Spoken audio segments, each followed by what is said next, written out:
guys, let's dive into the world of news, editorials, perspectives, and the knowledge. So let's start with news of the day. आज का एक important news.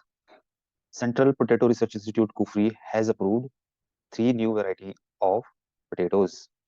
Kufri में जो central potato research institute है उसने तीन नए पोटैटो वेराइटीज को मंजूरी दी है, जिनमें से फर्स्ट है Kufri Chipsona 5. It is a new variety developed by central potato research institute. इससे पहले भी central potato research institute Kufri Chipsona 4, Kufri Chipsona 3 develop कर चुका है. Now this variety is elliptical in shape, it is egg like in shape, it has better storage capacity. मतलब ये एक आलू की एक ऐसी वेराइटी है जिसको लंबे टाइम तक बिना खराब हुए जो है वो स्टोर किया जा सकता है. The second variety that has been approved is Kufri Bhaskar, और ये जो है बेस्ट मानी जा रही है for tropical regions, specially south India, कि ये गर्म क्षेत्रों में भी जो है इजीली उगाई जा सकती है. Third variety is Kufri Daksh. It is best for wet water deficient states, जहां पे पानी की कमी रहती है ऐसी स्टेट्स के लिए बेहतर मानी जा रही है.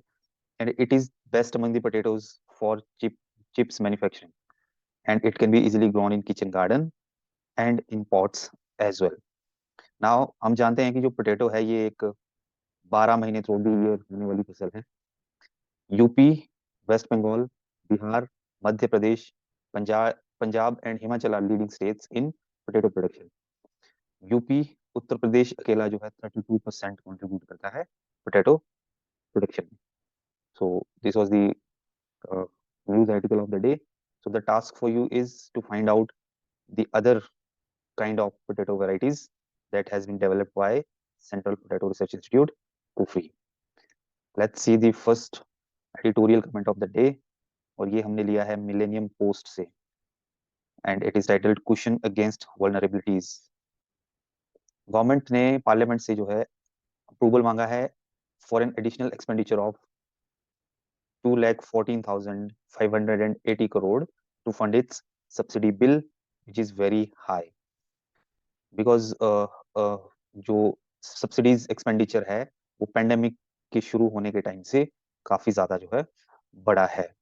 इसीलिए गवर्नमेंट अपने जो बजटेड अमाउंट ऑलरेडी था विच वॉज 3,17,866 करोड़ जो है उसके ऊपर ये एडिशनल बजट का अप्रूवल मांग रहा है पार्लियामेंट से. Now you don't need to remember the digits exactly, but आप एक ट्रेंड जो है जो इसका सब्सिडीज बिल का जो ट्रेंड है उसको ध्यान में रखिए कि पेंडेमिक का टाइम चल रहा है और सब्सिडीज बिल जो है गवर्नमेंट का बहुत हाई आ रहा है. जितना साल के शुरू में फाइनेंशियल ईयर के बिगिनिंग में बजटेड अमाउंट जो रखा गया था उसके ऊपर और 2.14 लाख करोड़ की रिक्वायरमेंट आई है, और दोनों को क्लब करें तो it will stand out at 5.32 lakh crore at the end of this fiscal, which is second highest after 7.06 lakh crore in 2020-21. India का जो फर्टिलाइजर सेक्टर है it has seen a serious trend because of Russia Ukraine war. हमें पता है कि Ukraine और Russia जो है it was the biggest suppliers of fertilisers, लेकिन जैसे वहां पे टेंशन हुआ, वहां पे जो वॉर हुआ है उसकी वजह से जो फर्टिलाइजर्स की जो सप्लाई है, जो सप्लाई चेन है उसको भी दिक्कत हुई एंड प्राइसेस भी इंक्रीज हुए.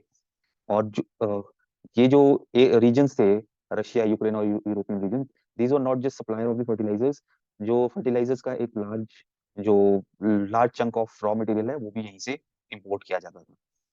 तो इसलिए जो है गवर्नमेंट को इंटरवीन करना पड़ा to safeguard the farmers in the shape of higher subsidies. अब हम देख रहे हैं कि रशिया यूक्रेन का जो टेंशन है इट इज बीइंग सबसाइडिंग. तो चांसेस ये है कि फर्टिलाइजर्स का जो सेक्टर है, फर्टिलाइजर सेक्टर जो है वो नॉर्मलिसी की तरफ रिटर्न हो जाएगा, और एक स्पेकुलेशन कर सकते हैं कि एक्स्ट्रा सेविंग होगी आने वाले टाइम.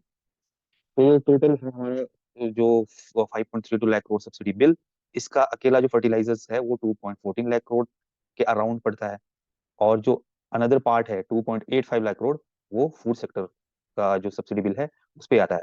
तो हमने देखा था कि जो पेंडेमिक के टाइम है गवर्नमेंट ने प्रधानमंत्री गरीब कल्याण अन्न योजना शुरू की थी, जो सब्सिडाइज्ड जो free of cost food grain जो प्रोवाइड करती थी for those people who are in low state of socio economic spectrum.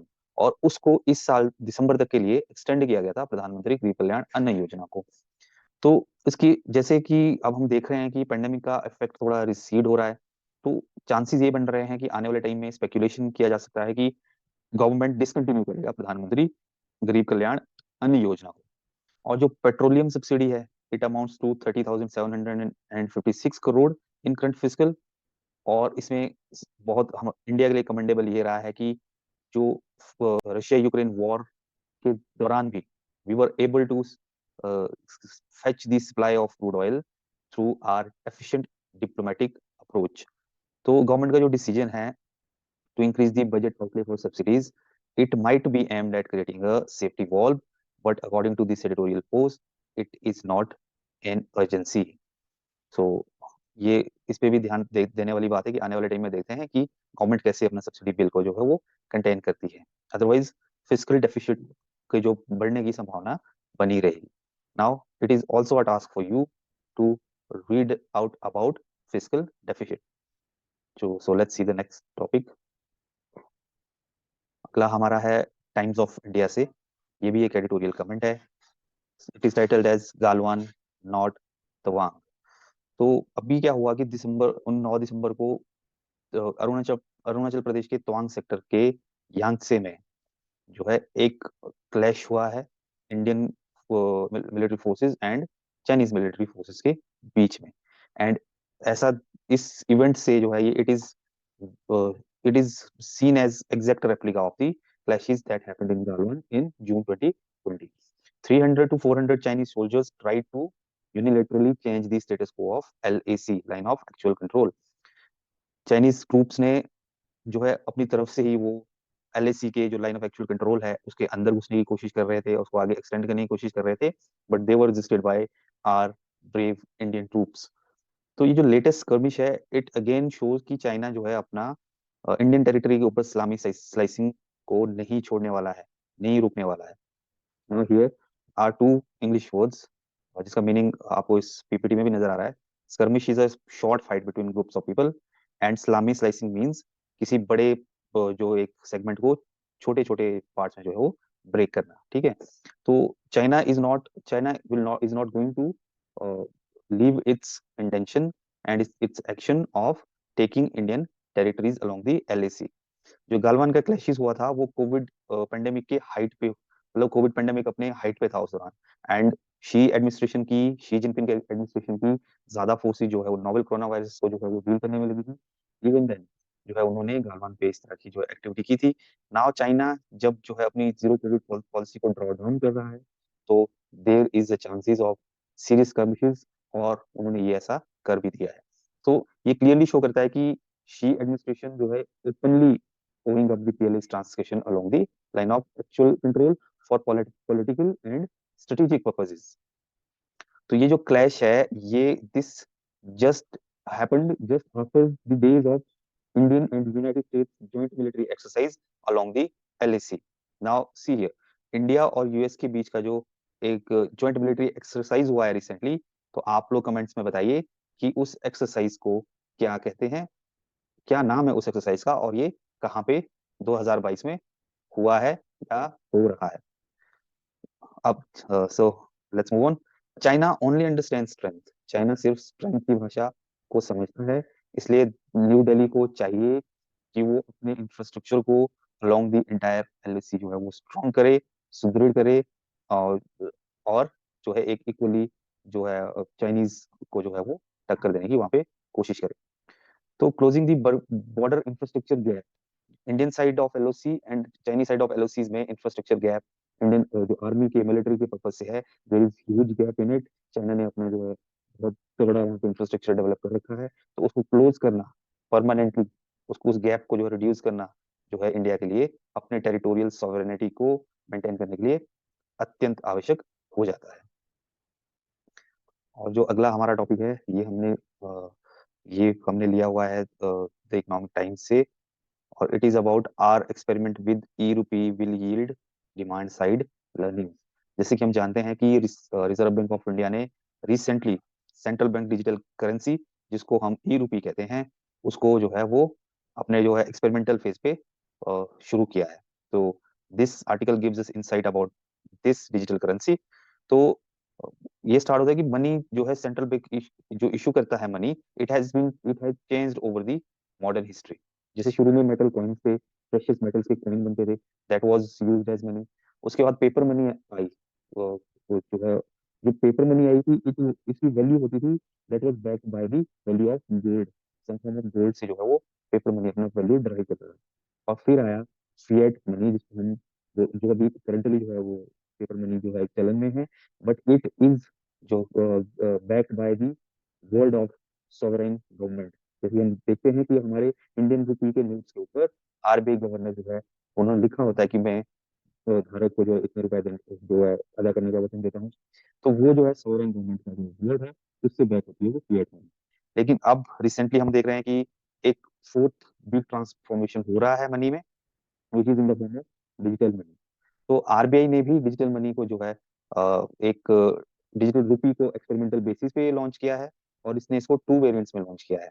One is wholesale variant and the second is retail variant. जो होलसेल वेरिएंट है वो operate करता है through the accounts that commercial banks have with central bank. Commercial bank का जो account है central bank के साथ, उसके थ्रू ऑपरेट होता है। लेकिन जो रिटेल वेरिएंट है सेंट्रल बैंक डिजिटल करेंसी का, वो इंडिविजुअल या फर्म है, वो होल्ड करते हैं through banking system. But what happens is कि जो ग्लोबल डिस्कशन है डिजिटल डिजिटल करेंसी के ऊपर, it has been till now, it has been around supply side, specially कि कैसे सेंट्रल बैंक जो है नए फॉर्म ऑफ मनी को डिजाइन करेगा।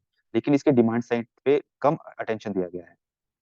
सेंट्रल बैंक की अगर बैंक्स की अगर हम रिसेंट हिस्ट्री देखें, तो they were forced to abandon money supply, targeting as monetary policy. But जो है वो डिमांड को जो है वो, जो क्योंकि मनी का डिमांड जो है अनस्टेबल हुआ है आफ्टर 1980। देखिए जो डिमांड और सप्लाई है, it is very important part of the conventional economics. तो इसलिए जो है ये आर्टिकल ये कहना चाह रहा है कि जो डिजिटल करेंसी है, जो डिजिटल करेंसी है, उसको भी हमें दोनों पर्सपेक्टिव से इक्वली देखना पड़ता है। लेकिन अभी तक जो है वो सप्लाई साइड से उसको देखा जा रहा है, क्योंकि अभी सेंट्रल बैंक भी जो है पहले क्या करते थे, सप्लाई साइड को जो है वो रेगुलेट करने की कोशिश करते थे मनी के फॉर्म में through their monetary policy. But 1980s के थ्रू जो है डिमांड ही मनी का जो है वो अनस्टेबल हो गया। इसलिए उन्होंने अपने आप को शिफ्ट किया, जो सेंट्रल बैंक से उन्होंने शिफ्ट किया अपना जो टारगेटिंग है वो इंटरेस्ट रेट्स की तरफ। और इसका बड़ा ही जो रिसेंट एग्जांपल अगर देखना होगा तो बिटकॉइन इसका एक अच्छा एग्जांपल दिखता है। Recently bitcoin saw abrupt changes, उनकी उसकी वैल्यू में एब्रप्ट चेंजेस देखने को मिले because of the uncertain changes in demand of the bitcoin. हालांकि बिटकॉइन जो है वो ऐसा माना जा रहा था कि it was suppose to guarantee monetary stability by managing money supply through an algorithm. ठीक है, बट जो है उन्होंने डिमांड साइड को निगलेक्ट किया था, जिसकी वजह से इसमें इतना एब्रप्ट चेंजेस देखने को मिले। तो जो डिजिटल रुपी है, it does not pay any interest to the holder, it is a substitute for cash transfer rather than bank deposits. तो ये एक कैश ट्रांसफर के लिए जो है एक सब्स्टिट्यूट का काम करेगा, ना कि बैंक डिपॉजिट्स के लिए। अब क्वेश्चन ये आता है कि स्पेशली ये क्वेश्चन हम रिटेल वेरिएंट वाले जो सेंट्रल बैंक की डिजिटल करेंसी है उसके लिए जो है ये क्वेश्चन राइज होता है कि अभी क्या हुआ कि during the quarter ending March 2022, Indian house holds का जो 28.83 ट्रिलियन रुपीज जो है वो कैश में पाया गया, जबकि 115.71 ट्रिलियन जो है वो बैंक डिपॉजिट्स में पाया गया। कि इंडियन हाउस होल्ड जो है कैश में बहुत ज्यादा डील कर रहे थे। एक इंटरनेशनल मॉनेटरी फंड का भी एक रिसर्च पेपर है, उसने ये उस रिसर्च पेपर के अकॉर्डिंग इंडिया में 2005 से 2020 के बीच में कैश का एज मोड ऑफ पेमेंट जो है वो काफी जो है वो ज्यादा चलन में था, काफी बड़ा था।